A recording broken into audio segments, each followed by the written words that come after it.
ಸ್ನೇಹಿತರೆ ಎಲ್ರಿಗೂ ನಮಸ್ಕಾರ. TM ಲರ್ನಿಂಗ್ ಸೆಂಟರ್ ಯೂಟ್ಯೂಬ್ ಚಾನಲ್ಗೆ ನಿಮ್ಮೆಲ್ಲರಿಗೂ ಸ್ವಾಗತವನ್ನು ಕೋರ್ತಾ ಈ ವಿಡಿಯೋದಲ್ಲಿ ನಾನು ನಿಮಗೆ ಬೋಧನಾ ಶಾಸ್ತ್ರಕ್ಕೆ ಸಂಬಂಧಪಟ್ಟಂತಹ ಹಳೆಯ ಪ್ರಶ್ನೆ ಪತ್ರಿಕೆಗಳಿಂದ ಪ್ರಮುಖ ಪ್ರಶ್ನೆಗಳನ್ನು ತಗೊಂಬಂದಿದ್ದೀನಿ. ಪ್ರಸ್ತುತ TETಗೆ ಮತ್ತು GPSTRಗೂ ಕೂಡ ಹೆಲ್ಪ್ ಆಗುವಂತೆ ಈ ಒಂದು ವಿಡಿಯೋ ನಿಮಗೆ ಸಹಕಾರಿಯಾಗಿರುತ್ತೆ. Let us continue the video. ಹಳೆ ವಿಡಿಯೋಗಳ ಲಿಂಕ್ ಡಿಸ್ಕ್ರಿಪ್ಷನಲ್ಲಿದೆ. ಸೊ ಮೊದಲನೇ ಪ್ರಶ್ನೆ ನೋಡಿ, ರೂಪಣಾತ್ಮಕ ಮೌಲ್ಯಮಾಪನಕ್ಕೆ ಸಂಬಂಧಪಟ್ಟಂತೆ ಸರಿಯಾದ ಹೇಳಿಕೆ. ಹೌದಾ?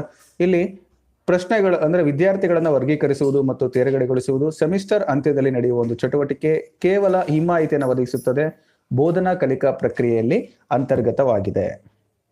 ಈ ಪ್ರಶ್ನೆನ ನೋಡಿದ ತಕ್ಷಣ ನಿಮ್ಗೆ ಗೊತ್ತಾಗುತ್ತೆ. ಎಸ್, ಆಪ್ಷನ್ ಸಿ ಅಂತ ಹೇಳ್ತಾ ಇದ್ರಿ, ಆಪ್ಷನ್ 4 ಅಂತ ಹೇಳ್ತಾ ಇದ್ರಿ. ನೋಡಿ, 3 ಮತ್ತು 4 ಕನ್ಫ್ಯೂಷನ್ ಇದೆ ನಿಮ್ಮಲ್ಲಿ. ಸೊ ಕನ್ಫ್ಯೂಷನ್ ಆಗೋದು ಬೇಡ. ಸೊ ಕಮೆಂಟ್ ಮಾಡಿ ಯಾವ ಆಪ್ಷನ್ಸ್ ಬೇಕು. ಆದ್ರೆ ಈಗ ಒಂದು ನನಗೆ ಸ್ವಲ್ಪ ಅನ್ಯತಾ ಭಾವಿಸ್ಬೇಡಿ, ತಲೆಬಿಸಿ ಆಗಿರುವಂತ ಒಂದು ವಿಚಾರ ಏನಪ್ಪಾ ಅಂತಂದ್ರೆ, ಈ ತರಗತಿಯಲ್ಲಿ ಶಿಕ್ಷಕರಿಗೆ ಯಾವಾಗ್ಲೂ ಒಂದು ತಲೆಬಿಸಿ ಆಗತ್ತೆ. ಏನಪ್ಪಾ ಅಂತಂದ್ರೆ, ಪೂರಾ ಡಲ್ ಇರುವಂತ ವಿದ್ಯಾರ್ಥಿಗಳು, ಅಂದ್ರೆ ದಟ್ ಮೀನ್ಸ್ ಬೇಸಿಕ್ ಬೇಕಾಗಿರುವಂತಹ ವಿದ್ಯಾರ್ಥಿಗಳು, ಇನ್ನು ಫುಲ್ ಗಿಫ್ಟೆಡ್ ಅಂದ್ರೆ ರಿಚ್ ಇನ್ ನಾಲೆಡ್ಜ್, ಸೊ ತುಂಬಾನೇ ಹೆವಿ ನಾಲೆಡ್ಜ್ ಇರತಕ್ಕಂಥ ವಿದ್ಯಾರ್ಥಿಗಳು, ಇವರಿಬ್ರು ಮಧ್ಯದಲ್ಲಿ ಶಿಕ್ಷಕರಿಗೆ ತುಂಬಾ ಕಷ್ಟ ಆಗತ್ತೆ. ಯಾಕೆ ಅಂತಂದ್ರೆ, ಈಗ DEd ಮಾಡಿದ್ದು, ಡಿಗ್ರಿ ಆಗಿದ್ದು, ಅಥವಾ BA ಮತ್ತೆ B.Ed ಮಾಡಿದ್ದು ಪೇಪರ್ 1 ಬರೀತಿರ್ತಕ್ಕಂಥವ್ರಿಗೆ ಈಗ ಏನಾಗ್ಬಿಟ್ಟಿದೆ ಅಂದ್ರೆ, ಪೇಪರ್ 1 ನಲ್ಲಿ ಮ್ಯಾಥಮೆಟಿಕ್ಸ್ ಇದೆ, ಅವ್ರಿಗೆ ಬೇಕು. ಸರ್ ಅವರು SSLCಗೆ ಮುಗಿಸಿ ಬಿಡ್ತಾರೆ, ಮ್ಯಾಥ್ಸ್ ಓದಿರಲ್ಲ, ಈಗ ಅವರಿಗೆ ಬೇಸಿಕ್ ಬೇಕು. ಬೇಸಿಕ್ ಬೇಕು ಅಂದ್ರೆ ಯಾವ ರೀತಿ ಬೇಸಿಕ್ ಬೇಕು ನೋಡಿ, ಅವ್ರು ಹೆಂಗೆ ಯೋಚನೆ ಮಾಡ್ತಾರೆ ಒಂದೇ ನಿಮಿಷದಲ್ಲಿ ಹೇಳ್ಬಿಡ್ತೀನಿ. ಈಗ ನಿಮಗೆ ಸಿಲೆಬಸ್ ಅಲ್ಲಿ ಮೊದಲಿರ್ತಕ್ಕಂಥದ್ದು ಯಾವುದು? Number system. ಹೌದಲ್ಲ? ಸಂಖ್ಯಾ ಪದ್ಧತಿ ಅಂತ ಇದೆ. ನಂಬರ್ ಸಿಸ್ಟಮ್ ಅಲ್ಲಿ ಏನಂತ ಇದೆ? ಬೀಜೋಕ್ತಿಗಳು ಬರುತ್ತೆ. ಅದಲ್ಲ, ಬಹಳಷ್ಟು ಕಾನ್ಸೆಪ್ಟ್ಗಳು ಬರುತ್ತೆ. ಅದರಲ್ಲಿ ಏನಪ್ಪಾ ಅಂದ್ರೆ, ಫಾರ್ ಎಕ್ಸಾಂಪಲ್ ಈಗ ಒಂದು 9th ಸ್ಟ್ಯಾಂಡರ್ಡ್ ಒಂದು ಕಾನ್ಸೆಪ್ಟ್ ಹೇಳ್ತೀನಿ ನಿಮಗೆ. ಬಹುಪದೋಕ್ತಿಗಳು, ಅದು ಯಾವುದು? ಭಿನ್ನ ರಾಶಿಗಳು ಅಂತ ಬರುತ್ತೆ. ಅದರಲ್ಲಿ P/Q ರೂಪದಲ್ಲಿ ಬರೀಬಹುದು. Where Q is not equal to 0, Q 0ಗೆ ಸಮ ಅಲ್ಲ. ಅದರಲ್ಲಿ ಅಂತ್ಯಗೊಳ್ಳುವ, ಅಂತ್ಯಗೊಳ್ಳದ, ಅಂತ್ಯಗೊಳ್ಳುವ, ಆವರ್ತಗೊಳ್ಳುವ. ಹಾಗಾದ್ರೆ ಭಾಗಲಬ್ಧ ಸಂಖ್ಯೆಗಳು ಅಂದ್ರೆ ಏನು ನೋಡಿ. ಇಷ್ಟು ಬೇಸಿಕ್ ನಾನು ಹೇಳ್ಕೊಡ್ಬೇಕಂದ್ರೆ, ಭಾಗಲಬ್ಧ ಸಂಖ್ಯೆಗಳು ಅಂತ ಕಾನ್ಸೆಪ್ಟ್ ಅನ್ನು ನಿಮಗೆ 3 ಕ್ಲಾಸಸ್ ಅಲ್ಲಿ ಮಾಡ್ಬೋದು. ಯಾವ ಸಂಖ್ಯೆಗಳು ನೋಡಿ ಭಾಗ ಆಗ್ತವೆ ಅಂದ್ರೆ ಅಂತ್ಯಗೊಳ್ಳುತ್ತವೆ, ಅಂತ್ಯಗೊಳ್ಳುವುದಿಲ್ಲ, ರೆಕರಿಂಗ್, ನಾನ್ ರೆಕರಿಂಗ್, ಮತ್ತೆ ಈ ತರದ ಎಲ್ಲ ಕಾನ್ಸೆಪ್ಟ್ಗಳು ನಿಮಗೆ ಕ್ಲಿಯರ್ ಆಗ್ಬೇಕಪ್ಪ ಅಂದ್ರೆ it takes more and time. ಹೌದಲ್ಲ? ಸೊ ಹಾಗಾಗಿ ನಾನು DEd ಅವ್ರಿಗೆ ಅಥವಾ ಪೇಪರ್ 1 ಬರೀತಿರ್ತಕ್ಕಂಥ ಆರ್ಟ್ಸ್ನವ್ರಿಗೆ ಹೇಳ್ಕೊಡೋದು ಸ್ವಲ್ಪ ಕಷ್ಟ ಆಗಿದೆ. ಇನ್ನು ನಮ್ಮ MSc ಅಥವಾ BSc B.Ed ಅವ್ರಿಗೆ ಈ ಕಾನ್ಸೆಪ್ಟ್ ಬೇಕಾಗಿಲ್ಲ. ನೋಡಿ, ಇದ್ರ ಮಧ್ಯದಲ್ಲಿ ನಾನು ಸಿಲಿಕೊಂಡು ಹೆಂಗಾಗಿದೆ ಅಂದ್ರೆ ಒದ್ದಾಡ್ತಾ ಇದ್ದೀನಿ. ಇರ್ಲಿ, ಇಬ್ರು ಕೂಡ ನಾನು ಮೇಂಟೈನ್ ಮಾಡಲೇಬೇಕು, ಇಬ್ರಿಗೂ ಕೂಡ ನ್ಯಾಯ ಕೊಡಲೇಬೇಕು. ಅದಿರಲಿ, ಈ ಕ್ಲಾಸನ್ನು ಕಂಟಿನ್ಯೂ ಮಾಡೋಣ. ಈಗ ಡೈರೆಕ್ಟ್ ಆಗಿ ಹೋಗೋಣ.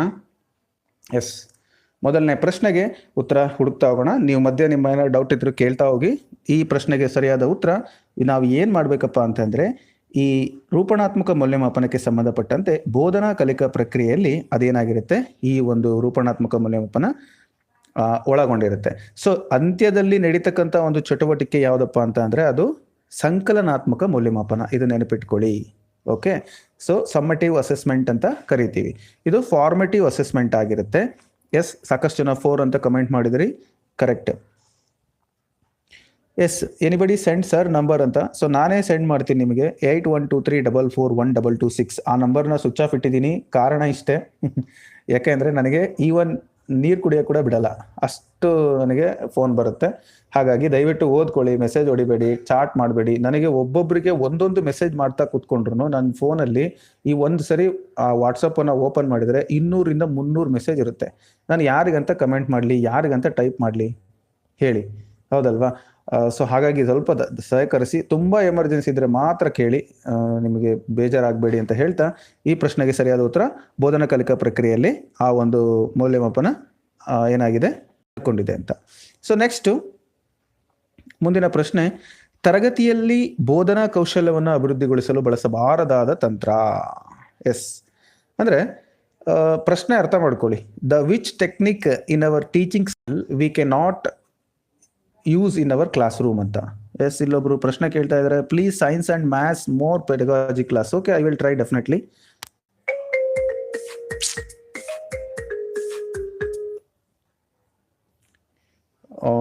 Okay, here it is. ಒಂದು ಕಾಲ್ ಬಂದಿತ್ತು, ಹಾಗಾಗಿ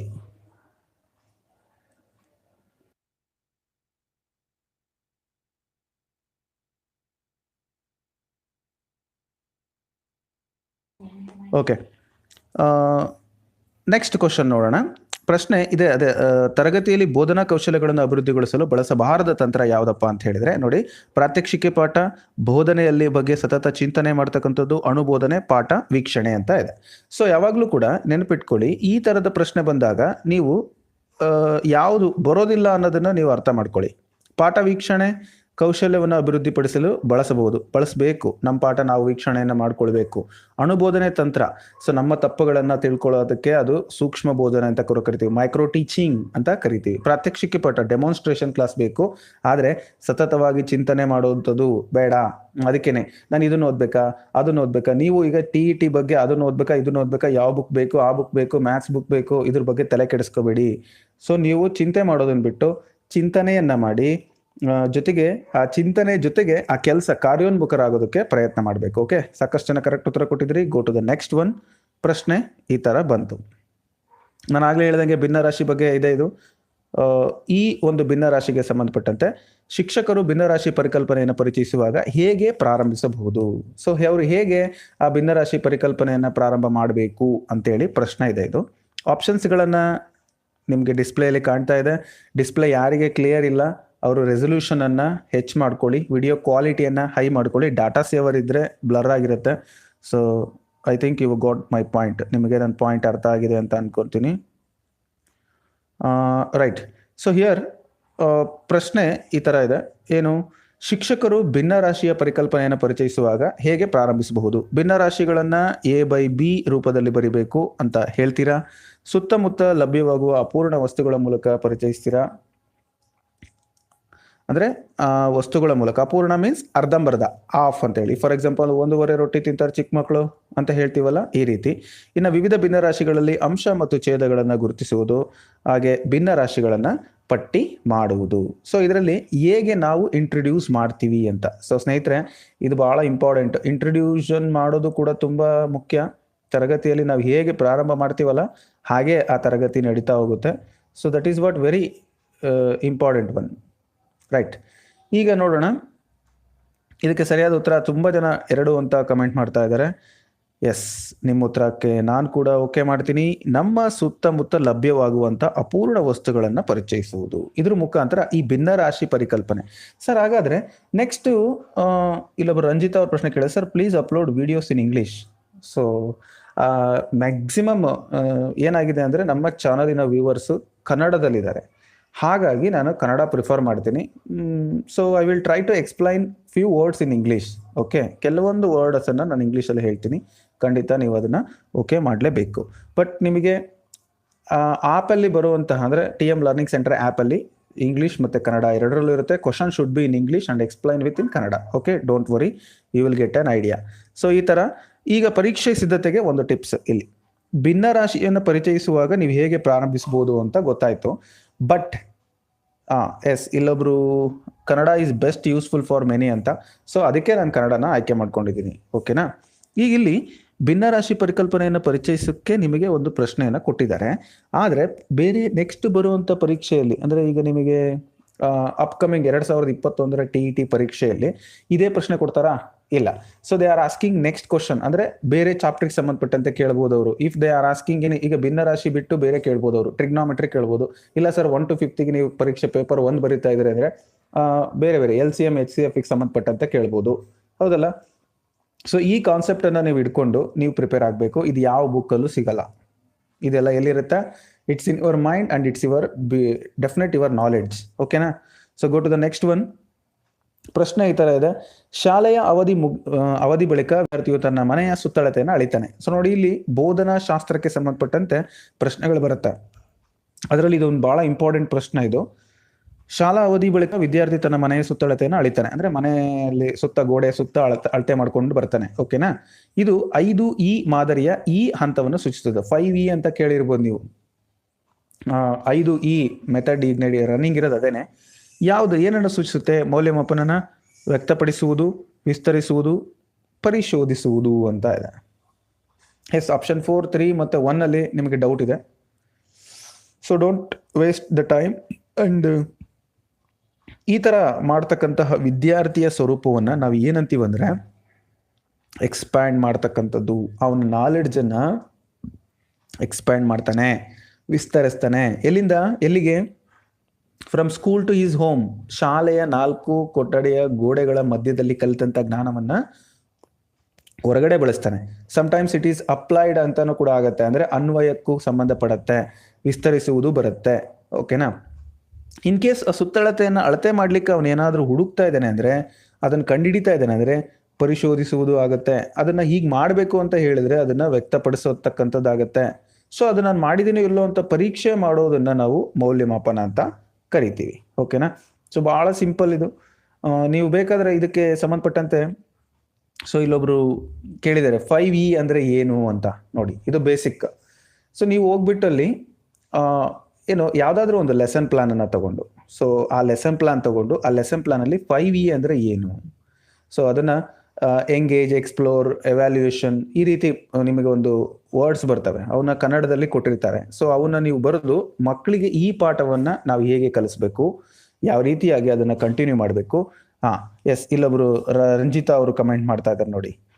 ಎಂಗೇಜ್ ಮೊದಲನೇದು, ಎಂಗೇಜ್ 5E ಮೊದಲನೇದು engage, explore, explain, expand and evaluation. ನೋಡಿ, ಇದನ್ನ 5E ಅಂತ ಕರೀತಾರೆ.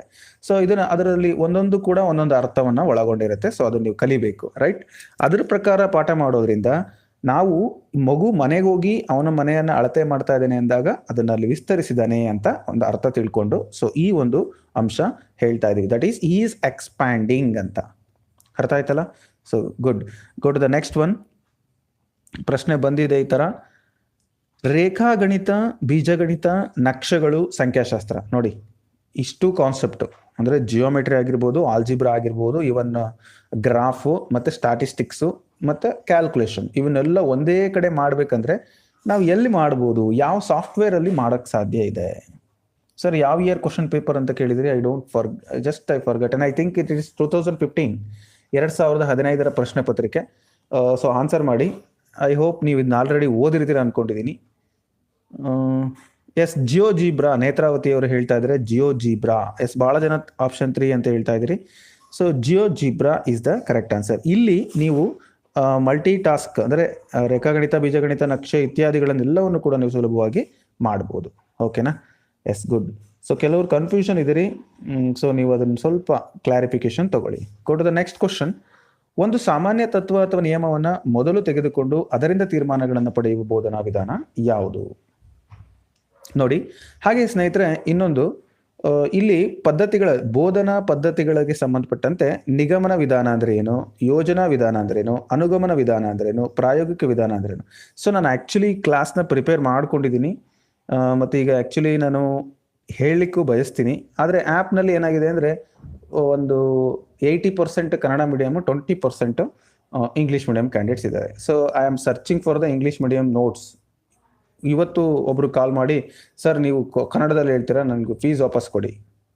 So how can I do that one? ಹೆಂಗೆ ಸಾಧ್ಯ? ಈಗ ಕನ್ನಡ ಮೀಡಿಯಮ್ದವ್ರಿಗೆ ಕಂಪ್ಲೀಟ್ ಇಂಗ್ಲೀಷಲ್ಲಿ ಹೇಳಿದೆ ಅಂದರೆ ಅವರು, ಸರ್ ನಮ್ಮ ಫೀಸ್ ವಾಪಸ್ ಕೊಡಿ. ನೋಡಿ, ಒಂದು ಬುಕ್ಸ್ ನೀವೇನಾರು ನೀವು ಅಂಗಡಿಗೆ ಹೋಗಿ ತೊಗೊಂಡು ಬಂದ್ರಿ ಅಂದರೆ ಸೈನ್ಸ್ ಮ್ಯಾಥ್ಸನ್ನು ಹೋಗಿ ಒಂದ್ಸರಿ ಕೇಳಿ ನೋಡಿ, ಇಟ್ ಈಸ್ ಅಬೋವ್ 500. ನಾನು ಇಡೀ ಕೋರ್ಸ್ 1 ಇಯರ್ ಕೋರ್ಸ್ ಇದು, ನಿಮಗೆ ಬರೀ ನಾನು 499 ಇಟ್ಟಿದ್ದೀನಿ. So you can able to imagine ನನ್ನ ಪರಿಸ್ಥಿತಿನ ನೀವು ಅರ್ಥ ಮಾಡ್ಕೊಳ್ಳಿ. ಬರೀ 4 ವಿಡಿಯೋದಿಂದ ಸ್ಟಾರ್ಟ್ ಮಾಡಿದ್ದೆ ಆ ಕೋರ್ಸ್ನ. ಇವಾಗ ಪ್ರೆಸೆಂಟ್ಲಿ ಮೋರ್ ದ್ಯಾನ್ 17-18 ಕ್ಲಾಸಸ್ ಅಲ್ಲಿದೆ. ನಾನು ಬೇರೆಯವ್ರು ಕ್ಲಾಸ್ ಮಾಡಿದ್ರೆ ಅವ್ರಿಗೆ ಪೇ ಮಾಡಬೇಕು, ಹೌದಲ್ವಾ? ಯಾರು ಕೂಡ ಫ್ರೀಯಾಗಿ ಕ್ಲಾಸ್ ಮಾಡಿಕೊಡಲ್ಲ. ಸೊ ನೀವು ಅದನ್ನ ಏನು ಮಾಡಬೇಕಾಗತ್ತೆ, ಅರ್ಥ ಮಾಡ್ಕೋಬೇಕು. Yes, we are right in English medium and so please solve questions paper in English medium. So definitely ನಾವು ಅದನ್ನು ಖಂಡಿತ ಮಾಡ್ಕೊಡ್ತೀವಿ. ಈಗ ಸದ್ಯಕ್ಕೆ ಇದನ್ನು ನೋಡ್ತಾ ಹೋಗೋಣ. ಇರಲಿ, ಸಾಮಾನ್ಯ ತತ್ವದ ನಿಯಮಗಳನ್ನು ಮೊದಲು ತೆಗೆದುಕೊಂಡು, ಅಂದರೆ ಫಸ್ಟ್ ಸ್ಟೇಟ್ಮೆಂಟನ್ನು ಹೇಳೋದು ಏನು, ಎಲ್ಲ ಊರಲ್ಲಿ ಕಾಗೆ ಕಪ್ಪುಗಿರ್ತವೆ. ಆಮೇಲಿದ್ದ ಆ ಕಾಗೆ ಕಪ್ಪು ಇದೆ, ಈ ಕಾಗೆ ಕಪ್ಪಿದೆ, ಅಲ್ಲೊಂದು ಮಂಗಳೂರು ಕಾಗೆ ಕಪ್ಪಿದೆ, ಈ ಕಾಗೆ ಕಪ್ಪಿದೆ ಅಂತ ಹೇಳೋದು. ಓಕೆನಾ? ಅಂದರೆ ಫಸ್ಟೇ ಸ್ಟೇಟ್ಮೆಂಟ್ ಹೇಳ್ಬಿಟ್ಟು ನೆಕ್ಸ್ಟ್ ಎಕ್ಸಾಂಪಲ್ಸನ್ನು ತಗೊಳ್ಳೋದು. ಸೊ ಇದು ಯಾವ ವಿಧಾನ? ಎಸ್, ನಿಮಗೆಲ್ಲ ಗೊತ್ತಿದೆ ಆಲ್ರೆಡಿ, ತುಂಬ ಜನ ಉತ್ತರ ಕೊಟ್ಬಿಟ್ರೆ. ರೈಟ್, ಸರಿಯಾದ ಉತ್ತರ ಯಾವುದಪ್ಪ ಅಂದರೆ ಇದು ನಿಗಮನ ವಿಧಾನ. ಎಸ್, ಎಂಥ ವಿಧಾನ? ನಿಗಮನ ವಿಧಾನ. ಡಿಡಕ್ಟಿವ್ ಮೆಥಡ್ ಅಂತ ನಾವು ಕರಿತೀವಿ. So B remember, deductive method.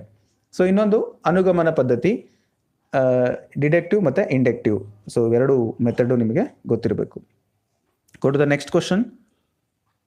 ಪ್ರಾಥಮಿಕ ಹಂತದಲ್ಲಿ ಗಣಿತ ಶಿಕ್ಷಣವನ್ನ ಕಲಿಸಬೇಕೆಂದು NCF 2005 ಪರಿಗಣಿಸಿರುವುದು ಏನನ್ನ ಪರಿಗಣಿಸ್ತಾರೆ? ಮಕ್ಕಳ ಮನೋವೈಜ್ಞಾನಿಕ ತರ್ಕಕ್ಕಿಂತ ತರ್ಕವೇ ಹೆಚ್ಚಾದುದು. ಗಣಿತೀಯ ತರ್ಕಕ್ಕಿಂತ ಮಕ್ಕಳ ಮನೋವೈಜ್ಞಾನಿಕ ತರ್ಕವೇ ಹೆಚ್ಚಾದುದು. ಭವಿಷ್ಯದ ಉದ್ಯೋಗದ ಆಯ್ಕೆ ಅವಶ್ಯಕತೆಗನುಗುಣವಾಗಿ ಕೊನೆಯ ಆಪ್ಷನ್ನು ಭಾವನೆಗಳ ವಾದಾನುವಾದ ಚರ್ಚೆ ಮತ್ತು ಸಾಕ್ಷ್ಯಾಧಾರಗಳಿಗನುಗುಣವಾಗಿ ಈ ಒಂದು ಪ್ರಾಥಮಿಕ ಹಂತದಲ್ಲಿ ಗಣಿತ ಶಿಕ್ಷಣವನ್ನ ಕಲಿಸಬೇಕು ಅಂತ ಹೇಳ್ತಾ ಇದ್ದಾರೆ. ಎಸ್, ನಿರ್ದಿಷ್ಟದಿಂದ ಸಾಮಾನ್ಯ. ಎಸ್, ಕರೆಕ್ಟ್ ಉತ್ತರ ಹೇಳ್ತಾ ಇದ್ದೀರಿ. ಇದಕ್ಕೆ ಸರಿಯಾದ ಉತ್ತರ ಯಾವುದು? ತುಂಬಾ ಜನ ಆಪ್ಷನ್ಸ್ 2 ಅಂತ ಹೇಳ್ತಾ ಇದ್ದೀರಿ. ನಂದು ಕೂಡ ಅದೇ ಉತ್ತರ. ಗಣಿತೀಯ ತರ್ಕಕ್ಕಿಂತ ಮಕ್ಕಳ ಮನೋವೈಜ್ಞಾನಿಕ ತರ್ಕವೇ ಹೆಚ್ಚಾದುದು. ಸೊ ಆ ರೀತಿ ಪ್ರಾಥಮಿಕ ಹಂತದಲ್ಲಿ ಗಣಿತ ಶಿಕ್ಷಣವನ್ನು ಕಲಿಸಬೇಕಂತೇಳಿ NCF 2005 ಪರಿಗಣಿಸುತ್ತೆ. ಅಂದ್ರೆ ಅರ್ಥ ಆಗಿರ್ಬೋದಲ್ಲ ಈ ಪ್ರಶ್ನೆ ನಿಮಗೆ. Go to the next question. ಪ್ರಶ್ನೆ ಈ ತರ ಇದೆ, ನೇರವಾದ ಪ್ರಶ್ನೆ. ಇದು ಬುಕ್ ಬೇಕೇ ಬೇಕು ನಿಮಗೆ. ನೋಡಿ, ಬುಕ್ ಬೇಕಾಗಿರುವಂತಹ ಕ್ವಶನ್ಸ್ ಕೇವಲ ನೆನಪಿರ್ಲಿ, ಒಂದು 10 ಪೈಕಿ ಒಂದು 5 ಕ್ವಶನ್ಸ್ ಇರ್ಬೋದು ನೋಡಿ, ಅಷ್ಟೇ ನನಗೆ ಗೊತ್ತಿರೋ ಮಟ್ಟಿಗೆ. ಇನ್ನು ಮಿಕ್ಕಿರವೆಲ್ಲ ನೀವೇನು ಬರಿತೀರಿ, ಆ ಥಿಯರಿ ಕಾನ್ಸೆಪ್ಟ್ ಏನು ಬರಿತೀರಲ್ಲ, ಆ ಕಾನ್ಸೆಪ್ಟ್ ಮೇಲೆ ಹೆಚ್ಚಿಗೆ ಪ್ರಶ್ನೆಗಳಿರುತ್ತೆ. ಇನ್ನು ಉಳಿದಂತೆ ಮೆಥಡಾಲಜಿಗೆ 10 ಅಥವಾ 15 ಪ್ರಶ್ನೆಗಳಲ್ಲಿ ಓನ್ಲಿ 5 or 4 ಕ್ವಶನ್ಸ್ ಮಾತ್ರ ಬುಕ್ಕಿಂದ ಬರುತ್ತೆ. ಉಳಿದಿದ್ದೆಲ್ಲ ನಿಮ್ಮ knowledge, it's in your head. Okay. ಪ್ರಶ್ನೆ: ಗಣಿತವು ಎಲ್ಲ ವಿಜ್ಞಾನಿಗಳ ಮುಖ್ಯ ದ್ವಾರ ಹಾಗೂ ಕೀಲಿಕೈ ಇದ್ದಂತೆ. ಇದನ್ನು ಹೇಳಿದವರು ಯಾರು? ಎಸ್, ಯಾರು ಹೇಳಿದ್ದನ್ನ? ಮ್ಯಾಥ್ಸ್ ಪೇಪರ್ನು ಸಾಲ್ವ್ ಮಾಡಿ ಸರ್ ಅಂತ ಹೇಳ್ತಿದ್ರಿ. Okay, I will try definitely. ಸರಿಯಾದ ಉತ್ತರ ಯಾವುದಂದ್ರೆ ಬೇಕನ್ ಅವರು. ಸೊ ಬೇಕನ್ ಅವರು ಏನು ಮಾಡಿದ್ದಾರೆ, ಈ ಥರ ಸ್ಟೇಟ್ಮೆಂಟ್ ಅನ್ನ ಕೊಟ್ಟಿದ್ದಾರೆ. ರೈಟ್, ಗುಡ್, ಎಲ್ಲರೂ ಕರೆಕ್ಟ್ ಉತ್ತರ ಕೊಟ್ಟಿದ್ದೀರಿ. ಮುಂದಿನ ಪ್ರಶ್ನೆಗೆ ಹೋಗೋಣ. ಪ್ರಶ್ನೆ ಬಂದಿದೆ: ಶಿಕ್ಷಕರು ತಮ್ಮ ತರಗತಿಯಲ್ಲಿ ಗಣಿತ ಕಲಿಕಾ ಪರಿಸರವನ್ನ ಸೃಜನಾತ್ಮಕ ಆಲೋಚನೆಗಳಿಗೆ ಪ್ರೋತ್ಸಾಹಿಸುವಂತೆ ನಿರ್ಮಾಣ ಮಾಡಬೇಕಾದದ್ದು ಯಾರಲ್ಲಿ?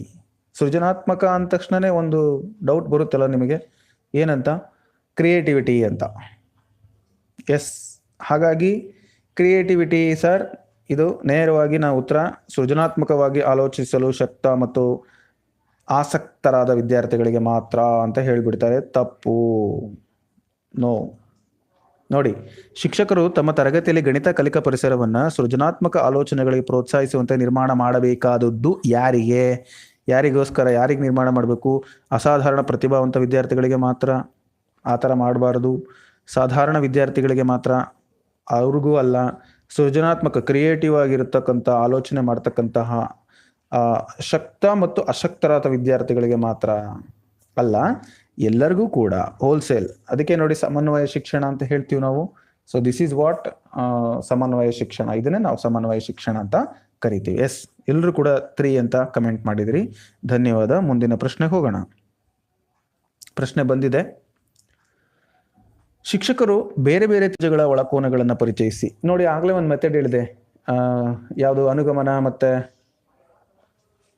ನಿಗಮನ ಪದ್ಧತಿ, ಇವನ್ನ ಹೇಳಿದ್ವಲ್ಲ, ಅದೇ ಪ್ರಶ್ನೆ ಇಲ್ಲಿ ಬಂದಿದೆ ನೋಡಿ.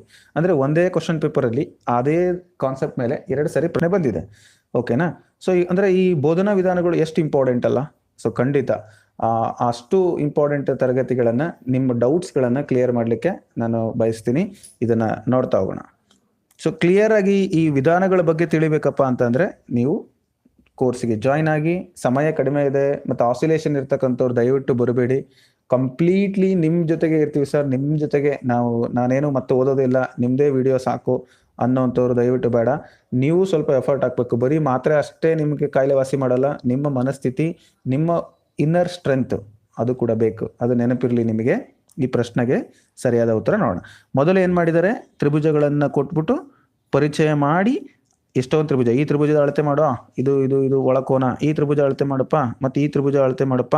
ಸೊ ನಂತರ ಗೊತ್ತಾಯ್ತು, ಆ 3 ಕೂಡಿದಾಗ ನನಗೆ ಏನು ಬಂತು?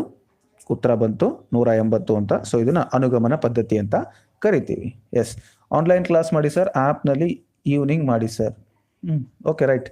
ನೆಕ್ಸ್ಟ್ ಮುಂದಿನ ಪ್ರಶ್ನೆ: ಗಣಿತ ಕಲಿಕೆಯಲ್ಲಿ ವಿದ್ಯಾರ್ಥಿಗಳ ತಾರ್ಕಿಕತೆಯನ್ನು ಪ್ರೋತ್ಸಾಹಿಸುವಂತಹ ತರಗತಿ ಕೋಣೆಗಳನ್ನು ಸೃಜಿಸುವಾಗ ಈ ಕೆಳಗಿನ ಯಾವ ಅಂಶ ಸಹಕಾರಿಯಾಗುವುದಿಲ್ಲ? ಎಸ್, ಗಣಿತ ಕಲಿಕೆಯಲ್ಲಿ ವಿದ್ಯಾರ್ಥಿಗಳ ತಾರ್ಕಿಕತೆಯನ್ನು ಪ್ರೋತ್ಸಾಹಿಸುವಂತಹ ತರಗತಿಗಳನ್ನು, ಅಂದರೆ ಥಿಂಕಿಂಗ್ ಕೆಪಾಸಿಟಿಯನ್ನು ಹೆಚ್ಚು ಮಾಡುವಂತಹ ತರಗತಿ ಕೋಣೆಯನ್ನು ನೀವು ಡೆವಲಪ್ ಮಾಡಬೇಕಾದ್ರೆ ಏನು ಇದರಲ್ಲಿ ಸಹಕಾರಿ ಆಗಲ್ಲ ಅಂತ. ಸೊ ಆಪ್ಷನ್ಸ್ ಈ ಥರ ಇದ್ದಾವೆ. ಒಂದು, ತರಗತಿಯಲ್ಲಿ ವಿದ್ಯಾರ್ಥಿಗಳು ಹೆಚ್ಚು ಹೆಚ್ಚು ಪ್ರಶ್ನೆಗಳನ್ನು ಕೇಳಲು ಪ್ರೋತ್ಸಾಹಿಸಬೇಕು. ಓಕೆನಾ.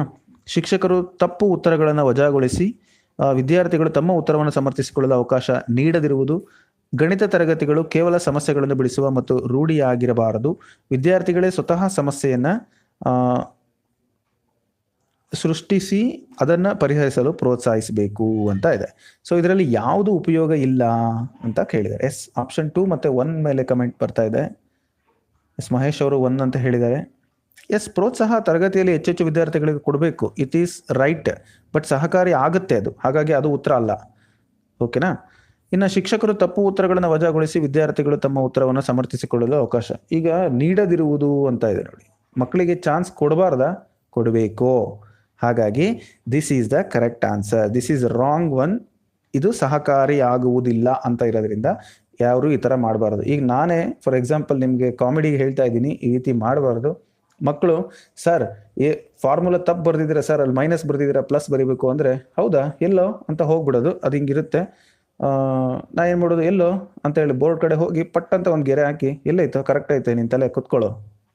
ನೋಡಿ, ಇದು ತಪ್ಪುಗಳನ್ನು ವಜಾಗೊಳಿಸ್ಬಿಟ್ಟು ನಮ್ದೇನಿಲ್ಲ ನಿಮ್ದೇ ಕಣೋ ಅಂತೇಳಿ ಸಮರ್ಥನೆ ಮಾಡಿಕೊಳ್ಳಿಕ್ಕೆ ಅವಕಾಶ. ಮಕ್ಕಳು ನಮ್ಮ ತಪ್ಪನ್ನು ಹೇಳ್ತಾರೆ ಮತ್ತು ಅವ್ರ ತಪ್ಪನ್ನು ಹೇಳಿದಾಗ ನಾವು ಅವ್ರಿಗೆ ಚಾನ್ಸನ್ನು ಕೊಡಬೇಕು. ಆ ಥರ ಮಾಡಬಾರ್ದು. ಇನ್ನು ಉಳಿದಂತೆ ಎಲ್ಲ ಆಪ್ಷನ್ಗಳು ಕೂಡ ಪೂರಕವಾಗಿರುವು, ಸಹಾಯಕ ಆಗಿಲ್ಲದೆ ಇರತಕ್ಕಂಥದ್ದು ಇದೇನೆ. ಪ್ರಶ್ನೆನ ಒಂದ್ಸರಿ ನಾವು ಅರ್ಥ ಮಾಡ್ಕೊಳ್ಳೋದ್ರ ಮೇಲೆ ಹೋಗುತ್ತೆ. Don't worry. ನೆಕ್ಸ್ಟ್ ಕ್ವಶನ್ ನೋಡಿ, ಅದು ತಲೆ ತಿನ್ನತ್ತೆ ನಿಮಗೆ ಅನಿಸುತ್ತೆ. ಪ್ರಶ್ನೆ ಈ ಥರ ಇದೆ. ಪೂರ್ವ ಅಥವಾ ಕಿರಿಯ ಪ್ರಾಥಮಿಕ ಶಾಲಾ ಹಂತದಲ್ಲಿ ಮಕ್ಕಳಿಗೆ ಸಂಕಲನದ ಪರಿಕಲ್ಪನೆಯನ್ನು ತಿಳಿಸುವಾಗ, so in the primary level, LPS, lower primary school, ಮಕ್ಕಳಿಗೆ ನೀವು ಅಡಿಷನ್ ಹೇಳ್ಕೊಡ್ತಾ ಇದ್ದೀರಾ, ಸ್ಟಾರ್ಟ್ ಮಾಡ್ತಾ ಇದ್ದೀರಾ, ಯಾವ ವಿಧಾನವನ್ನು ಅನುಸರಿಸ್ತೀರಿ? ಇದರಲ್ಲಿ ಫಸ್ಟ್ ಯಾವುದು, ಸೆಕೆಂಡ್ ಯಾವುದು? ಸಂಕೇತಗಳ ರೂಪದಲ್ಲಿ ಸಮಸ್ಯೆಗಳು ಕೊಡ್ತೀರಿ, ಚಿತ್ರಗಳನ್ನು ಬಳಸಿ ಬೋಧನೆ ಮಾಡ್ತೀರಿ, ಪದ ಸಮಸ್ಯೆಗಳನ್ನು, ಮೂರ್ತ ವಸ್ತುಗಳನ್ನು ಬಳಸಿ ಬೋಧಿಸೋದು. ನೀವು ಬುಕ್ಸ್ ನೋಡಿರ್ಬೋದು. ನಿಮಗೆ 4th standard 5th standard text ಬುಕ್ಗಳನ್ನು ನೋಡಿದಾಗ ಮೆಥಡ್ ಪ್ರಕಾರ ಕೊಟ್ಟಿರ್ತಾರೆ. ಮೊದಲು ಚಿತ್ರ ಕೊಟ್ಟಿರ್ತಾರಲ್ವಾ, ಅಂದರೆ ಒಂದು ಓರಲ್ ಕ್ವಶನ್ಸ್ಗಳನ್ನ ಕಟ್ಟಿರ್ತಾರೆ. ನಿಮ್ಮ ಸುತ್ತ ಇರುವಂಥ ವಸ್ತುಗಳು ಯಾವ್ಯಾವು ಏನು ಅಂತ. ಮೊದಲು ಯಾವುದು, ಸೆಕೆಂಡ್ ಯಾವುದು, ಥರ್ಡ್ ಯಾವುದು, ಫೋರ್ತ್ ಯಾವುದು. ಸೊ ಇಲ್ಲಿ ನಿಮ್ಗೆ ಗೊತ್ತಿರಲಿ, ಪದ ಸಮಸ್ಯೆಗಳು ಲಾಸ್ಟಿಗೆ ಬರುತ್ತೆ, 4ನೇದು ಅಂತ ತಿಳ್ಕೊಳ್ಳಿ. ಹೌದಲ್ಲ. ಅಂದರೆ C ಅನ್ನೋದು 4 ಆಗಿರಬೇಕು. ಎಲ್ಲದರಲ್ಲೂ 4 ಇದೆ ನೋಡಿ, ಇಲ್ಲಿ ಗಮನಿಸಿ. ಇಲ್ಲಿ ಇದೊಂದಿಲ್ಲ, ಇದನ್ನು ತೆಗೆದುಬಿಡಿ. ಕ್ಲಿಯರ್ ಆಯ್ತಾ? ಈ ಥರ. ಇನ್ನು ನೆಕ್ಸ್ಟು ಇನ್ನೊಂದು ಯಾವ ಮೆಥಡನ್ನು ಯೂಸ್ ಮಾಡ್ಬೋದು ನೀವು? ಮತ್ತೆ ಬಹಳ ಇಂಪಾರ್ಟೆಂಟ್ ಆಗಿ ಮೊದಲಿಗೆ ಏನು ಮಾಡ್ಬೇಕಂತ ಹೇಳಿದೆ, ಗೊತ್ತಿರುವಂಥ ನಮ್ಮ ಸುತ್ತ ಇರುವಂಥ ವಸ್ತುಗಳನ್ನು ಬಳಸಬೇಕು. ಹಾಗಾಗಿ ಇದು first one D, last one C. First one D ಅಂದರೆ ಯಾವ್ದು ಬರುತ್ತೆ ನೋಡಿ, ಇಲ್ಲಿ ಯಾವುದೂ ಇಲ್ಲ, ಇದು ಇಲ್ಲ, ಇದು ಇಲ್ಲ, ಇಲ್ಲಿ ಬರುತ್ತೆ ನೋಡಿ. ಸೊ ಈ ಆಪ್ಷನನ್ನು ನೀವು ಗಮನಿಸಿ.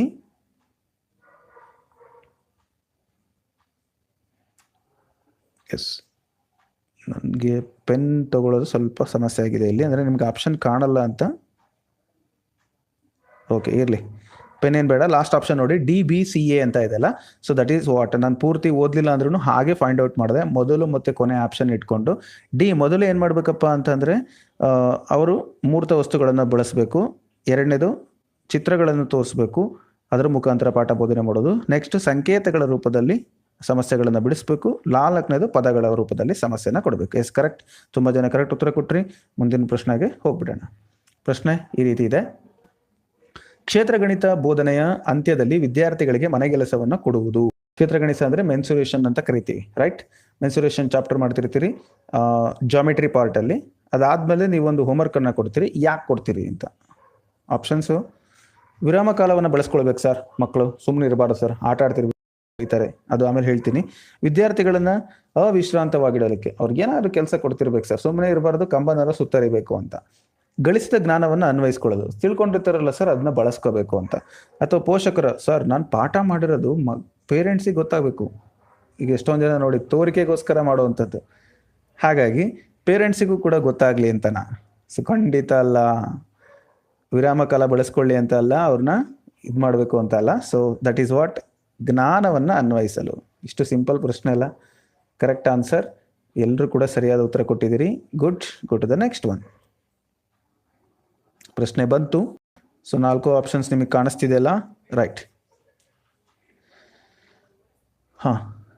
Application of knowledge outside of the well. Okay, Devaraj ಅವರು ಕಮೆಂಟ್ ಮಾಡ್ತಾ ಇದ್ದಾರೆ. ಕರೆಕ್ಟ್. Okay, right. ಪ್ರಶ್ನೆ CCE ಈ ಅಂಶದ ಮೇಲೆ ಕೇಂದ್ರೀಕೃತವಾಗಿಲ್ಲ. ಆಗಲೇ ಪ್ರಶ್ನೆ ಬಂದಿತ್ತು. ಒಬ್ಬರು ಕಮೆಂಟನ್ನು ರಂಜಿನಿ ಅವರು ಕಮೆಂಟ್ ಮಾಡಿದ್ರಿ, CCE ಅಂದರೆ ಏನು ಅಂತ. CCE ಬಗ್ಗೆ ಬರುವಂಥ 5E ಮೆಥಡ್ ಬಗ್ಗೆ ಹೇಳಿದರು. ಓಕೆ, 5E ಮೆಥಡ್ ಈಗ CCE ಹೇಳ್ತಾ ಇದೆ. ಅಂದರೆ ನಿಮಗೆ ಗೊತ್ತಿರ್ಬೋದು, ರೂಪಣಾತ್ಮಕ ಮೌಲ್ಯಮಾಪನ, ಸಮಗ್ರ ಮೌಲ್ಯಮಾಪನ, ಓಕೆ, ನಿರಂತರ ಮತ್ತು ಸಮಗ್ರ ಮೌಲ್ಯಮಾಪನ. ಕ್ಲಿಯರ್? ಇದು ಕನ್ನಡದಲ್ಲಿ CCE ಅಂದ್ರೇನು? ನಿರಂತರ ಮತ್ತು ಸಮಗ್ರ ಮೌಲ್ಯಮಾಪನ, ರೈಟ್. ಇದ್ರ ಮೇಲೆ ಯಾವುದು ಕೇಂದ್ರೀಕೃತವಾಗಿಲ್ಲ. ವಿದ್ಯಾರ್ಥಿಗಳ ಸಾಧನೆ, ಶಿಕ್ಷಕರ ಸಾಧನೆ, ಉದ್ದೇಶಗಳನ್ನು ಸಾಧಿಸಲು ಅವಶ್ಯಕತೆಗಳನ್ನು ವಿಸ್ತರಿಸುವುದು, ವರ್ಷದ ಅಂತ್ಯದಲ್ಲಿ ಮಾತ್ರ ವಿದ್ಯಾರ್ಥಿಗಳ ಸಾಧನೆಯನ್ನು ಗುರುತಿಸುವುದು. ಎಸ್, CCE ಅಂದರೆ ನೇತ್ರಾವತಿ ಅವರು ಬೆಳಗಾವಿ ಹೇಳ್ತಾ ಇದ್ದಾರೆ, ಕಂಟಿನ್ಯೂಸ್ ಕಾಂಪ್ರಿಹೆನ್ಸಿವ್ ಎಜುಕೇಶನ್. ಇವ್ಯಾಲ್ಯೂಯೇಷನ್, ಅದು ಎಜುಕೇಶನ್ ಅಲ್ಲ, ಇವ್ಯಾಲ್ಯೂಯೇಷನ್, ರೈಟ್. ಓಕೆ, ಅಂದರೆ ನಿರಂತರ ಮತ್ತು ಸಮಗ್ರ ಮೌಲ್ಯಮಾಪನ. ಇ ಅಂದರೆ evaluation, not education. Okay, evaluation ಅದು ಕರೆಕ್ಟ್. ಇವ್ಯಾಲ್ಯೂಯೇಷನ್ ಈ ಕರೆಕ್ಟ್ ಮಾಡಿದ್ರು, ಸ್ಪೆಲ್ಲಿಂಗು ಟೈಪ್ ಮಾಡೋ ಮುಂದೆ ತಪ್ಪಾಗಿದೆ, ರೈಟ್. ಈ ಒಂದು CCE ಪ್ರಕಾರ ಯಾವುದು ಕೇಂದ್ರೀಕೃತವಾಗಿಲ್ಲ ಅಂತ ನೋಡೋದಾದರೆ ಕರೆಕ್ಟ್ ಆನ್ಸರು ಬರೀ ಮಕ್ಕಳನ್ನು ಸಾಧನೆಯನ್ನು ಗುರುತಿಸ್ಲಿಕ್ಕೆ ಮಾತ್ರ ಅಂತ ಅಲ್ಲ, ಮಿಕ್ಕಿದಂಗೆ ಇವೆಲ್ಲವೂ ಬರಬೇಕು ಅಂತ. ಸೊ ಆಪ್ಷನ್ 4 ಇದಕ್ಕೆ ಸರಿಯಾದ ಉತ್ತರ ಆಗುತ್ತೆ. ಕ್ಲಿಯರ್ ಆಯ್ತಲ್ಲ? Go to the next one. So ಈ ತರಗತಿಯ ಕೊನೆಯ ಪ್ರಶ್ನೆ ನಿಮಗೆ. ಇದು ನೇರವಾದ ಪ್ರಶ್ನೆ. ನಾನು ಆಗಲೇ ಹೇಳ್ದಂಗೆ ನೇರವಾದ ಪ್ರಶ್ನೆಗಳು ಎಷ್ಟಿರ್ತವೆ? ಕೇವಲ 5 or 6 ಕ್ವಶನ್ಸ್ ಇರ್ತವೆ, ರೈಟ್. ಸೊ ಪ್ರಶ್ನೆ ಈ ಥರ ಇದೆ ನೋಡಿ. ಗಣಿತ ವಿಷಯವನ್ನು 1ರಿಂದ 10ನೇ ತರಗತಿಯವರೆಗೆ ವಿದ್ಯಾರ್ಥಿಗಳಿಗೆ ಸಾಮಾನ್ಯ ಶಿಕ್ಷಣದ ಒಂದು ಕಡ್ಡಾಯ ಭಾಗವಾಗಿ ಇಡುವುದು ಎಂದು ಸಲಹೆ ನೀಡಿದ ಆಯೋಗ ಯಾವುದು? Yes, this is the best ಒಂದು ಆಯೋಗ, ನಿಮಗೆ ಗೊತ್ತಿರಬೇಕು. ಆ ಆಯೋಗ ಯಾವುದು? ಆಪ್ಷನ್ಸ್ ನೋಡಿ, ರಾಧಾಕೃಷ್ಣನ್ ಆಯೋಗ, ಸಾರ್ಜೆಂಟ್ ಆಯೋಗ, ಹಂಟರ್ ಆಯೋಗ, ಕೊಠಾರಿ ಆಯೋಗ ಅಂತ ಇದೆ. ಸೊ ಸರಿಯಾದ ಉತ್ತರ ಯಾವುದು? ಎಸ್, ಎಲ್ಲರೂ ಕರೆಕ್ಟ್ ಉತ್ತರ ಕೊಟ್ಟ ಮೇಲೆ ನಾನೇನು ಟೈಮ್ ವೇಸ್ಟ್ ಮಾಡೋದಿಲ್ಲ. ಕೊಠಾರಿ ಆಯೋಗ. ಸೊ ಕೊಠಾರಿ ಆಯೋಗ ಹೇಳ್ತದೆ, ಗಣಿತ ವಿಷಯವನ್ನು 1ರಿಂದ 10ನೇ ತರಗತಿಯವರೆಗಿನ ವಿದ್ಯಾರ್ಥಿಗಳಿಗೆ ಸಾಮಾನ್ಯ ಶಿಕ್ಷಣದ ಒಂದು ಕಡ್ಡಾಯ ಭಾಗವಾಗಿ ಇಡಬೇಕು ಅಂತ ಸಲಹೆಯನ್ನು ಕೊಡುತ್ತೆ, ರೈಟ್. ಹಾಗೆ ಸ್ನೇಹಿತರೆ, ಪತ್ರಿಕೆ 1 ಮತ್ತು ಪತ್ರಿಕೆ 2ಕ್ಕೆ ಸಂಬಂಧಪಟ್ಟಂತೆ ಗಣಿತ ತರಗತಿಯನ್ನು ನೀವು ಅಭ್ಯಾಸ ಮಾಡಬೇಕು ಅಂತ ಇಚ್ಛೆಪಟ್ಟರೆ ಕ್ರ್ಯಾಶ್ ಕೋರ್ಸ್ ಇದೆ. TM ಲರ್ನಿಂಗ್ ಸೆಂಟರ್ ಆ್ಯಪನ್ನು ಪ್ಲೇಸ್ಟೋರಿಂದ ಡೌನ್ಲೋಡ್ ಮಾಡಿ ಅಲ್ಲಿ ಕರ್ನಾಟಕ TT 2024 ಈ ಒಂದು ಕೋರ್ಸನ್ನು ನೀವು ಆಯ್ಕೆ ಮಾಡಿಕೊಂಡ್ರಿ ಅಂದರೆ ಸೊ ನಿಮಗೆ ಲೈವ್ ಕ್ಲಾಸಸ್ಸಲ್ಲಿ ಸಾಕಷ್ಟು ವಿಚಾರಗಳನ್ನು ಕವರ್ ಮಾಡಿದ್ದೀನಿ. ಆ ಕ್ಲಾಸಸ್ ರೆಕಾರ್ಡೆಡ್ ಆಗಿ ನಿಮಗೀಗ ಸಿಗುತ್ತೆ. ಸೊ ಅಲ್ಲಿ ಇರ್ತಕ್ಕಂತಹ ಎಲ್ಲ ತರಗತಿಗಳು ನಿಮಗೆ ಸಾಕಷ್ಟು ಯೂಸ್ಫುಲ್ ಆಗುತ್ತೆ. ಯಾಕೆಂದರೆ ಹಿಂದೆ ಒಂದು ಕ್ಲಾಸನ್ನು ತಗೊಂಡಿರ್ತಕ್ಕಂತಹ ವಿದ್ಯಾರ್ಥಿಗಳ ಅಭಿಪ್ರಾಯದ ಮೇರೆಗೆ ನಾನು ಅದನ್ನ ಹೇಳ್ತಾ ಇದ್ದೀನಿ. ಸೊ ಯಾರಿಗೆ ಇಂಟ್ರೆಸ್ಟ್ ಇದೆ ಅವರು ಈಗಲೇ ಆ ಒಂದು ಕೋರ್ಸನ್ನು ನೋಡ್ಬೋದು ಅಂತ ಹೇಳ್ತಾ, ಸೊ ಹೀಗೆ ಈ ಒಂದು ಕ್ಲಾಸ್ನ ವಾಚ್ ಮಾಡ್ತಾ ಇರಿ. ಸೊ ಹೆಚ್ಚಿನ ಮಾಹಿತಿಗಾಗಿ ನಮ್ಮ ವಾಟ್ಸಪ್ ನಂಬರ್ ಇದೆ 8123441226ಗೆ ನೀವು ಕಾಂಟ್ಯಾಕ್ಟ್ ಮಾಡ್ಬೋದು. ವಾಟ್ಸಪ್ ಮಾಡಿದರೆ ನಿಮ್ಮ ಡೌಟ್ಸನ್ನು ನಾನು ಕ್ಲಿಯರ್ ಮಾಡ್ತೀನಿ. ಅಭ್ಯರ್ಥಿಗಳು HSTR ನೇಮಕಾತಿಗೆ ಪ್ರಯತ್ನ ಮಾಡ್ತಾ ಇದ್ದೀರಿ. ಸೊ ಅವರಿಗೆ ಒಂದು ಇನ್ಫಾರ್ಮೇಷನ್ ಇದೆ. ಏನಪ್ಪ ಅಂತ ಹೇಳಿದ್ರೆ, HSTR ಒಂದು ಕಾಮನ್ ಎಂಟ್ರೆನ್ಸ್ ಎಕ್ಸಾಮಿನೇಷನ್ ನಡೆಯುತ್ತಲ್ಲ, ಸೊ ಅದರ ಒಂದು ಕ್ವಶನ್ ಬ್ಯಾಂಕ್ ಇಲ್ಲಿ ಸಿದ್ಧತೆಯನ್ನು ನಡೆಯುತ್ತೆ, ಅಂದರೆ ಸಿದ್ಧವಾಗಿ ನಿಮಗೆ ಸಿಗ್ತಾ ಇದೆ. ಫಿಸಿಕ್ಸ್, ಕೆಮಿಸ್ಟ್ರಿ, ಮ್ಯಾಥಮೆಟಿಕ್ಸ್ ಹಾಗೂ ಬಯಾಲಜಿ ಎಲ್ಲ ಒಂದು ಕಂಟೆಂಟ್ ಇರ್ತಕ್ಕಂತಹ, ಅಂದರೆ ಒಂದು ಕ್ವಶನ್ ಪೇಪರ್ಗಳನ್ನು ಕವರ್ ಮಾಡಿರ್ತಕ್ಕಂಥದ್ದು. ಜೊತೆಗೆ ಈ CET ಯಾವ್ಯಾವ ಕ್ವಶನ್ ಪೇಪರ್ಗಳನ್ನು ನಿಮಗೆ ಸಾಲ್ವ್ ಮಾಡಿದ್ದಾರೆ ಅಂತ ಕೂಡ ನಿಮಗೆ ಇಲ್ಲಿ ಕೊಟ್ಟಿದ್ದಾರೆ, ನೋಡ್ಬೋದು. CET 2003, 2005, 2007, 2009, 2012 ಹಾಗೂ 2015 ಈ ಎಲ್ಲ ಒಂದು ಕ್ವಶನ್ ಪೇಪರ್ಗಳನ್ನು ಕವರ್ ಮಾಡಿದ್ದಾರೆ. ಸೊ ಹಾಗಾಗಿ ಈ ಒಂದು ಪ್ರಶ್ನೆ ಪತ್ರಿಕೆಯನ್ನು ಬಿಡಿಸಿರ್ತಕ್ಕಂಥದ್ದು ಯಾವ ರೀತಿ ಬಿಡಿಸಿದ್ದಾರೆ, ಹೇಗಿದೆ ಕಂಟೆಂಟ್ ಅಂತ ಕೂಡ ನೀವು ನೋಡ್ಬೋದು. So chemistry solid question paper, ಹಾಗೆ biology solid question paper, so ಎಲ್ಲ ಕಂಟೆಂಟ್ ಕೂಡ ನೀವು ನೋಡ್ತಾ ಇದ್ದೀರಿ. Mathematics solid question papers, physics ಕೂಡ ಇದೆ. ಸೊ ಈ ರೀತಿ ಆ ಕ್ವಶನ್ ಪೇಪರ್ಗಳನ್ನು ಸಾಲ್ವ್ ಮಾಡಿರ್ತಕ್ಕಂಥದ್ದು. ಅಂದರೆ ಇದು 2005ರ ಒಂದು ಗಣಿತ ಪ್ರಶ್ನೆ ಪತ್ರಿಕೆಯನ್ನು ಕೊಟ್ಟಿರ್ತಕ್ಕಂಥದ್ದನ್ನು ನೀವು ನೋಡಿದಿರಿ. ಜೊತೆಗೆ ಅದಕ್ಕೆ ಸಂಬಂಧಪಟ್ಟಂತೆ ಸೊಲ್ಯೂಷನ್ಸ್ ಕೂಡ ನೀವು ಇಲ್ಲಿ ನೋಡ್ತಾ ಇದ್ದೀರಿ. ಸೊ ಯಾವ ರೀತಿ ಬರುತ್ತೆ, ಇದು ಕಂಪ್ಲೀಟಾಗಿ ಇಂಗ್ಲೀಷ್ ಮೀಡಿಯಮ್ನಲ್ಲಿ ಇರ್ತಕ್ಕಂಥದ್ದು. ಸೊ ನಿಮಗೆ ಫಾರ್ಮುಲಾ ಎಲ್ಲ ಕಂಟೆಂಟು ಸ್ವಲ್ಪ ಅಲ್ಲಿ ಆ್ಯಡ್ ಮಾಡಿರೋದ್ರಿಂದ ಯಾವ ರೀತಿಯಾಗಿ ಬಿಡಿಸಬೇಕು ಅಂತಕ್ಕಂಥದ್ದು ಹಿಂಟ್ಸ್ ಆ್ಯಂಡ್ ಸೊಲ್ಯೂಷನ್ಸ್ ಅಂತ ಹೇಳಿ ಕೊಟ್ಟಿದ್ದಾರೆ. ಸೊ ಒಂದನೇ ಪ್ರಶ್ನೆ, ಎರಡನೇ ಪ್ರಶ್ನೆ ಈ ರೀತಿ ಕವರ್ ಮಾಡ್ತಾ ಅವರು ನಿಮಗೆ ಎಲ್ಲ ಮಾಹಿತಿಯನ್ನು ಕೊಟ್ಟಿದ್ದಾರೆ. ಸೊ ನೀವು ಅದನ್ನು ನೋಡ್ಬೋದು. ಸೊ ಇದರ ಮೂಲಕ ನೀವು HSTR ಪ್ರಿಪ್ರೇಷನ್ ಆಗ್ತಾ ಇದ್ದರೆ ಸೊ ಖಂಡಿತ ಈ ಬುಕ್ಕು ನಿಮಗೆ ಹೆಲ್ಪ್ಫುಲ್ ಆಗುತ್ತೆ, ಎಸ್ಪೆಷಲಿ ಸೈನ್ಸ್ನವ್ರಿಗೆ. ಸೊ ಹಾಗೆ ಫಿಸಿಕ್ಸ್ ನೋಡ್ತಕ್ಕಂಥವ್ರಿಗೂ ಕೂಡ ಇಲ್ಲಿ ಒಂದು ಹಿಂಟ್ಸನ್ನು ಕೊಟ್ಟಿರ್ತಕ್ಕಂಥದ್ದು. ಕ್ವಶನ್ ಪೇಪರ್ಸ್ ಮತ್ತು ಅದಕ್ಕೆ ಸಂಬಂಧಪಟ್ಟಂಥ ಎಲ್ಲ ಒಂದು ಫಾರ್ಮುಲಾಗಳು ಮತ್ತು ಒಂದು ಬೇಸಿಕ್ ಇನ್ಫಾರ್ಮೇಷನ್ಗಳು ಎಲ್ಲವೂ ಕೂಡ ಇಲ್ಲಿ ನಿಮಗೆ ಕೊಟ್ಟಿರ್ತಕ್ಕಂಥದ್ದನ್ನು ನೀವು ಇಲ್ಲಿ ಅಬ್ಸರ್ವ್ ಮಾಡ್ಬೋದು. ಸೊ ಹಿಂಟ್ಸ್ ಆ್ಯಂಡ್ ಎಕ್ಸ್ಪ್ಲನೇಷನಲ್ಲಿ ಕೊಟ್ಟಿದ್ದಾರೆ. ಸೊ ಈ ಒಂದು ಕ್ವಶನ್ ಬ್ಯಾಂಕ್ ಯಾರಿಗೆ ಅವಶ್ಯಕತೆ ಇದೆ ಅವರು ಈ ಸ್ಕ್ರೀನ್ ಮೇಲೆ ಕಾಣ್ತಿರ್ತಕ್ಕಂತಹ ನಂಬರ್ಗೆ ಡಯಲ್ ಮಾಡಿ ಆ ಪುಸ್ತಕವನ್ನು ಪಡ್ಕೊಳ್ಬೋದು ಅಂತ ಹೇಳ್ತಾ, ಸೊ ನೇರವಾಗಿ ಅವರನ್ನು ನೀವು ಕಾಂಟ್ಯಾಕ್ಟ್ ಮಾಡ್ಬೋದು. ಇಲ್ಲಿ ಯಾವುದೇ ಮಧ್ಯವರ್ತಿಗಳು ಇಲ್ಲ. ಅಂದರೆ ನಾನು ನೇರವಾಗಿ ಆಥರ್ಗೆ ಸಂಬಂಧಪಟ್ಟಂತಹ ನಂಬರನ್ನು ನಿಮಗೆ ಡಿಸ್ಪ್ಲೇ ಮಾಡ್ತಾ ಇದ್ದೀನಿ. ಇಲ್ಲಿ ನೀವು ಆರ್ಡರ್ ಮಾಡೋರು, ಕೊಡೋರು, ಅವರು ಪೋಸ್ಟಲ್ ಚಾರ್ಜಸ್ ಎಲ್ಲವನ್ನು ಅವ್ರ ಕಡೆ ನೀವು ಮಾತಾಡ್ಕೋಬೋದು ಅಂತ ಹೇಳ್ತಾ, ಸೊ ಈ ಒಂದು ವಿಡಿಯೋನ ಇಲ್ಲಿಗೆ ಮುಗಿಸ್ತಾ ಇದ್ದೀನಿ. ಧನ್ಯವಾದಗಳು. ಯಾರೆಲ್ಲ HSTR ಪ್ರಿಪೇರ್ ಆಗ್ತಾ ಇದ್ರೆ ಅವರಿಗೆ ಒಂದು ಐಡಿಯಾ ಬೇಕು ಅಂದರೆ ಕ್ವಶನ್ ಪೇಪರ್ಸ್ಗಳನ್ನು ಅಭ್ಯಾಸ ಮಾಡಬೇಕು. ಸೊ ಕ್ವಶನ್ ಪೇಪರ್ಗಳನ್ನು ಅಭ್ಯಾಸ ಮಾಡೋದು ಹೇಗೆ ಮತ್ತು ಹೇಗೆಲ್ಲ ಸಾಲ್ವ್ ಮಾಡಿದ್ದಾರೆ ಅನ್ನೋದನ್ನು ನೀವು ಅಲ್ಲಿ ಈಸಿಯಾಗಿ ನೋಡ್ಕೊಳ್ಬೋದು. ಸೊ ವರ್ತಿದೆ, ಸೊ ತೆಗೆದುಕೊಳ್ಳಿ ಪುಸ್ತಕವನ್ನು ಅಂತ ಹೇಳ್ತಾ